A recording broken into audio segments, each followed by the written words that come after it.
Paperless train ticket T जदि आपण book करी ट्रेन रे यात्रा करिया को चाहती तेले केतोठी प्रमुख जिनस गुडी को निश्चित ध्यान देबे।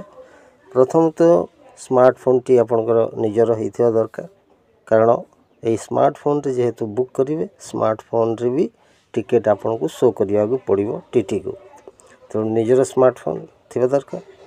ता बाद स्मार्टफोन चार्ज रही दरकार, कहीं चार्जलेस हो बैटरी डाउन हो जदि सट अफ हो मोबाइल ताले आपण टिकेट देखई पारिबे नहीं।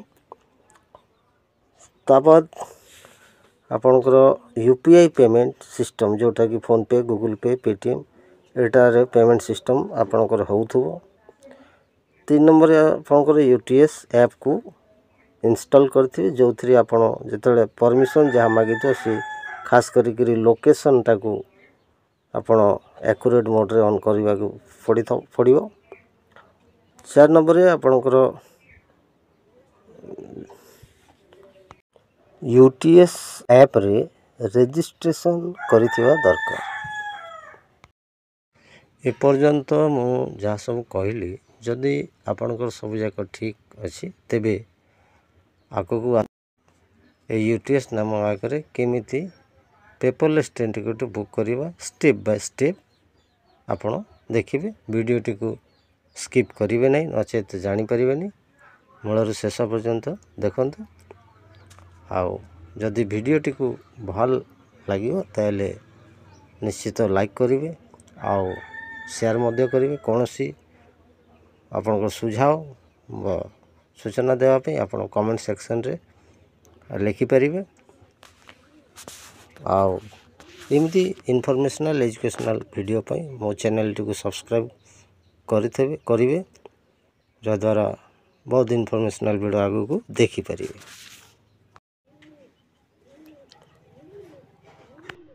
यूटीएस ऐप ओपन करंतु।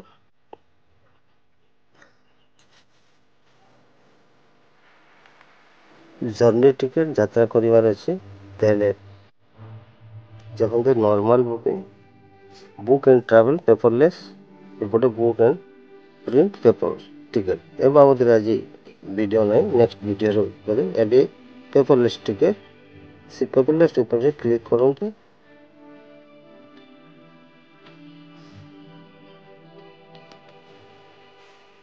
एथिरे ता डिटेल्स देछि।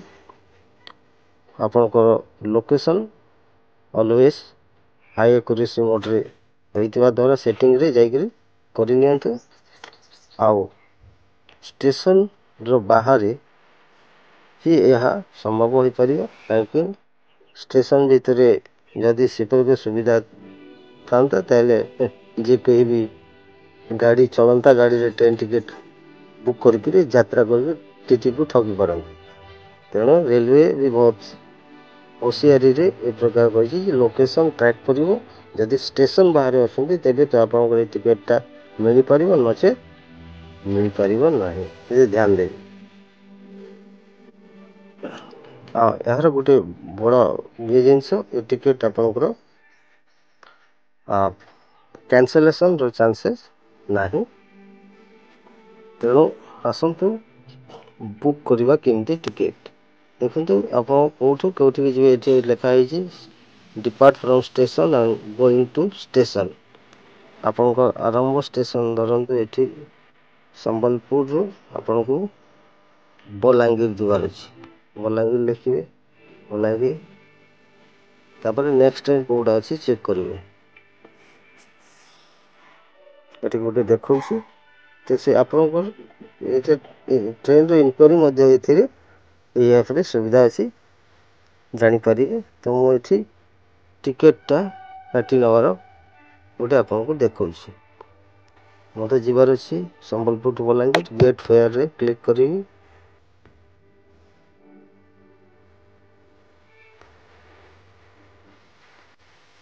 गेट फेयर रे क्लिक कली एबे आसीगला यूटीएस नाम ऐप रे नॉर्मल बुकिंग। आपनकर एडल्ट गोटे टिकेट देखाई एठी चाइल्ड जदि आपनकर के अछन यदि एडल्ट आपनकर 2-3 लोक अछन से नंबर एठी लिखि परिबे। ଆପଣଙ୍କ ଟ୍ରେନ୍ ଟିକେଟ୍ ଏଠି ଟାଇପ୍ଟା ଯାଉଛି ଜର୍ଣ୍ଣି ଟିକେଟ୍। ମୁଁ ଆପଣଙ୍କୁ ଯଦି ପ୍ଲାଟଫର୍ମ ଟିକେଟ୍ କରିବି ତାହେଲେ ମଧ୍ୟ ହେବ। ଯେହେତୁ ମୁଁ ଟ୍ରେନ୍ ଡେଷ୍ଟିନେସନ୍ ଇଏ କରିଛି ସେଟ୍ କରିଛି, ତେଣୁ ଜର୍ଣ୍ଣିରେ ହେବ ନାହିଁ। ଆପଣଙ୍କର ସିଟ୍ କେଉଁ ପ୍ରକାର ଟ୍ରେନ୍ ତାକୁ ଇଏ କରିବି। ଧରନ୍ତୁ ଆପଣ ପ୍ରାୟ ଟାଇମ୍ ସୁପରଫାଷ୍ଟ କଲେ ଭଲ, କାହିଁକିନା ଆପଣ ସୁପରଫାଷ୍ଟ ଟିକେଟ୍ ଯଦି କାଟିବେ ତେବେ ଅନ୍ୟ ଟ୍ରେନ୍ ମାନଙ୍କରେ ଯାତ୍ରା କଲେ କୌଣସି ପ୍ରକାର ଅସୁବିଧା ହେବନି। ନଚେତ୍ ଯଦି ଅର୍ଡ଼ିନାରୀ ବା ମେଲ୍ରେ କଟୁଛନ୍ତି ଏବଂ ସୁପରଫାଷ୍ଟରେ ଯାଉଛନ୍ତି ତେବେ ଫାଇନ୍ ହେବାର ସମ୍ଭାବନା ରହିଛି। ତେଣୁ ସବୁବେଳେ ସୁପରଫାଷ୍ଟରେ କାଟିବେ ଜେନେରାଲ୍ ଟିକେଟ୍, ଯଦ୍ୱାରା ଆପଣ ଅନ୍ୟ ଟ୍ରେନ୍ରେ ବି ସଫର କଲେ ଆପଣଙ୍କୁ ଟିଟି ଫାଇନ୍ କରିପାରିବ ନାହିଁ। ସେକେଣ୍ଡ କ୍ଲାସ୍ ତ ଲେଖା ଅଛି। ରେଲ୍ ୱାଲେଟ୍ ନେଇ ଆପଣ UPI ପେମେଣ୍ଟ ପେ ୟୁଜିଂ UPIରେ ଏଇଟା ସେଟ୍ କରିବେ ପେମେଣ୍ଟ ଟାଇପ୍ରେ। କନସେସନ୍ ତ ନେବାର ନାହିଁ। ଯଦି କନସେସନ୍ ନେବାର ଥିବ ଆଭେଲ୍ କନସେସନ୍ରେ ଏଠି କ୍ଲିକ୍ କରିବାକୁ ପଡ଼ିବ, ତ ଆମକୁ ନେବାର ନାହିଁ।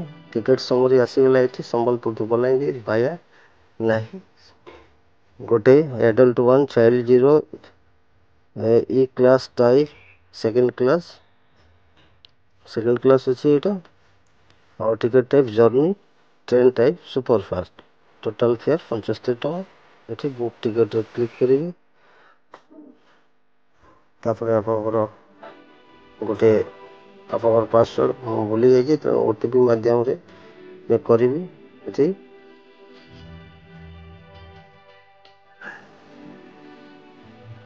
ଏଠି ମୋତେ ଗୋଟେ ମେସେଜ୍ ଆସିବ OTP, ତାକୁ ଏଠି ଉଠିଗଲା ଅଲରେଡ଼ି। ଏବେ ମୋର ଯେହେତୁ ଅଲରେଡ଼ି ଇଏ ହେଇଯାଇଛି,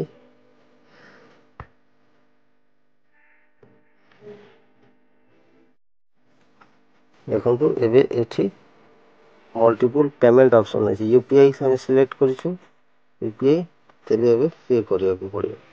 ଏଠି ପେ କରିବେ।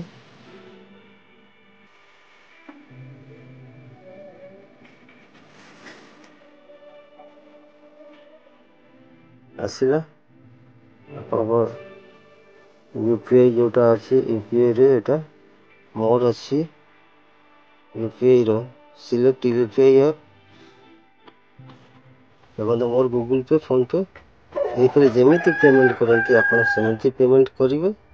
ଆଉ ତାପରେ ଟିକେଟ୍ଟା ଆପଣଙ୍କର ଆସିଯିବ। ମୁଁ ଏବେ ବତାଉନି ପେମେଣ୍ଟର, କାହିଁକିରି ମୁଁ ଚାହୁଁନି ମୋର 75 ଟଙ୍କା ଅନନେସେସରି ଖର୍ଚ୍ଚ ହଉ।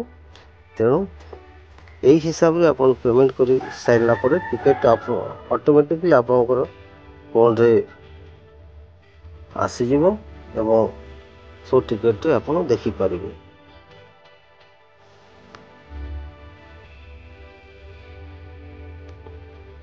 ତ ପେମେଣ୍ଟ ସିଷ୍ଟମ୍ ବତେଇଥିଲି, ଆପଣ ପେମେଣ୍ଟ କରିବେ, ଟିକେଟ୍ ଆସିଯିବ।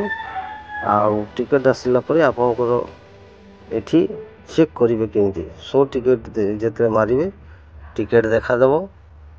ଆଉ ନଚେତ୍ ଟ୍ରାଞ୍ଜାକ୍ସନ୍ରେ ଦେଖିବେ, ଟ୍ରାଞ୍ଜାକ୍ସନ୍ ଆପଣଙ୍କର କେତେ ହେଇଛି ସେଇଟା ଦେଖାଇଦେବ। ବୁଝିପାରିଲେ? ତ ଏହି ହିସାବରେ ଆପଣ ଟିକେଟ୍ଟି ବୁକ୍ କରିପାରିବେ କୌଣସି ଷ୍ଟେସନରେ।